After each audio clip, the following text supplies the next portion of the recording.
Terima kasih Anda masih bergabung sama kami, pemirsa di Market Buzz, dan saya masih berbincang bersama Pak Herman Cahyadi, Chief Investment Officer dari BRI Manajemen Investasi. Bicara mengenai perkembangan investor di BRI Manajemen Investasi saat ini seperti apa, dan instrumen-instrumen investasi yang mungkin sedang mendapatkan perhatian lebih dari investor under BRI Manajemen Investasi seperti apa nih Pak Herman trennya? Iya, jadi kami melihat dalam setahun terakhir pertumbuhan AUM kami di reksadana itu sangat-sangat bagus ya, sekitar lebih dari 15% year on year per Juli ya. Dan kemudian juga beberapa kami melihat kecenderungan dari minat dari investor BRI yang di kami itu di ekosistem kami adalah mereka sangat terbiasa untuk berinvestasi ke dalam pasar uang dan balance fund Pak, campuran Pak. Oke. Mengapa ini kemudian menjadi instrumen investasi yang lately difavoritkan oleh investor under BRI Manajemen Investasi, Pak? Ya, jadi dalam setahun terakhir memang ketika banyak sekali volatilitas di market itu kami mengedukasi klien-klien kami bahwa money market merupakan salah satu reksadana yang performanya stabil dalam tingkat volatilitas yang tinggi ya dalam setahun Mhm. terakhir. Dan juga untuk reksadana campuran kami seperti Balance Regular Income Fund itu juga adalah reksadana yang cukup konservatif tapi juga memberikan dividen setiap bulannya, sehingga itu sangat-sangat cocok dengan sebagian besar profil resiko klien kami, Pak.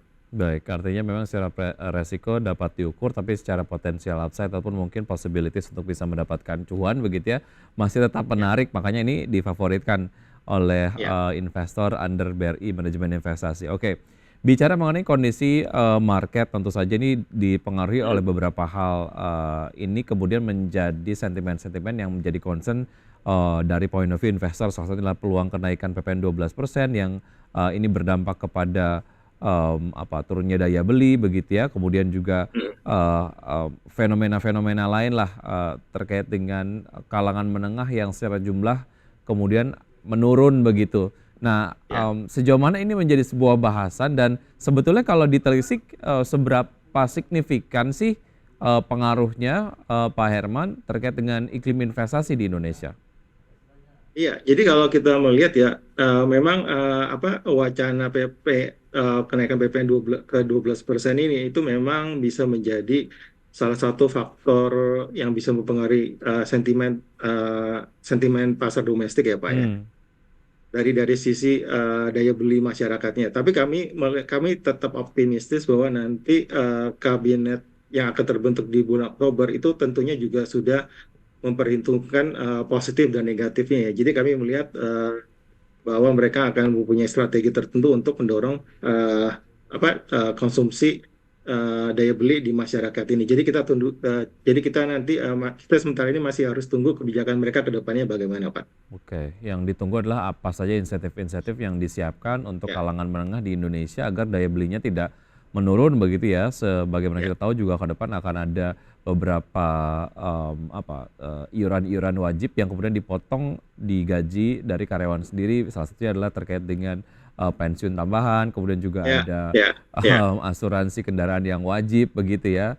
Kemudian nanti ya, juga ada tapera yang diberlakukan gitu. Nah, ya. ini juga menjadi sebuah bahasan nggak, Pak? Dan sejauh mana ini akhirnya juga mungkin menjadi sebuah concern lah ya, karena ketika bicara mengenai dana yang dialokasikan oleh masyarakat untuk instrumen investasi kan itu tentu saja walaupun memang beberapa masyarakat sudah Ya, mempos-poskan gitu ya, sudah menjadi pos anggaran yang hmm, sudah fix gitu. Tapi kalau bicara ya, mengenai kebutuhan-kebutuhan yang mendesak, kayaknya ada pos-pos anggaran lain juga yang bisa diambil begitu ya. Artinya ya, untuk porsi investasi juga mungkin akan dikurangi gitu.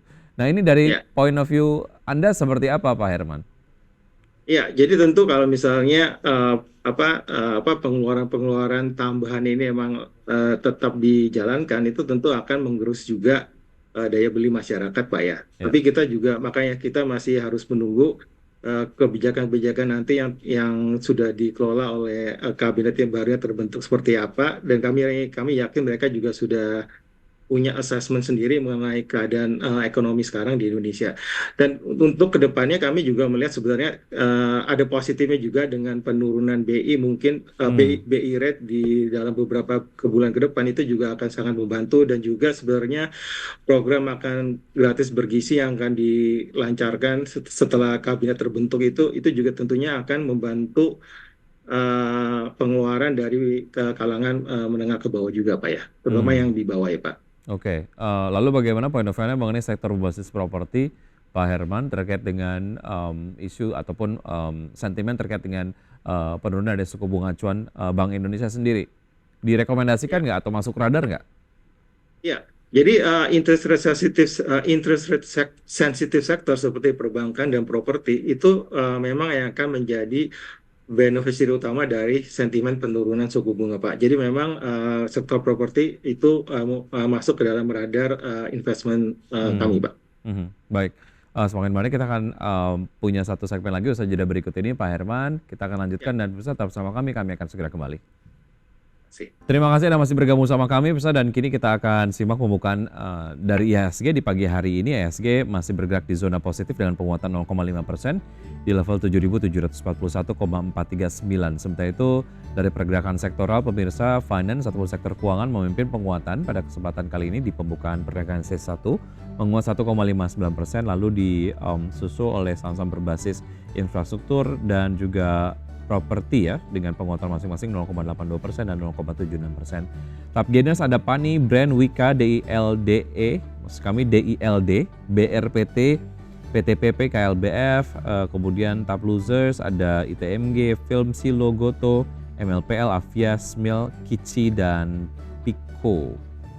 Baik, saya lanjutkan perbincangan bersama Pak Herman Cahyadi, Chief Investment Officer dari BRI Manajemen Investasi. Kalau bicara mengenai sektor energi ataupun sektor minyak dan juga logam, Pak Herman, menurut Anda seperti apa view-nya? Ya, jadi kalau kita analisa lebih dalam lagi, kita melihat berdasarkan sejarah ya, itu setiap kali ada penurunan the Fed rate, siklus penurunan suku bunga oleh the Fed, itu artinya ada pelemahan ekonomi secara global.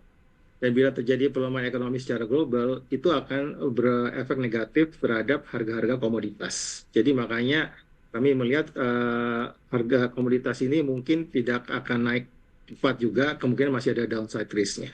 Mhm, mhm. Oke, Apalagi di Tiongkok sekarang sedang terjadi deflasi ya, bukan ya. inflasi tapi mereka mengalami deflasi.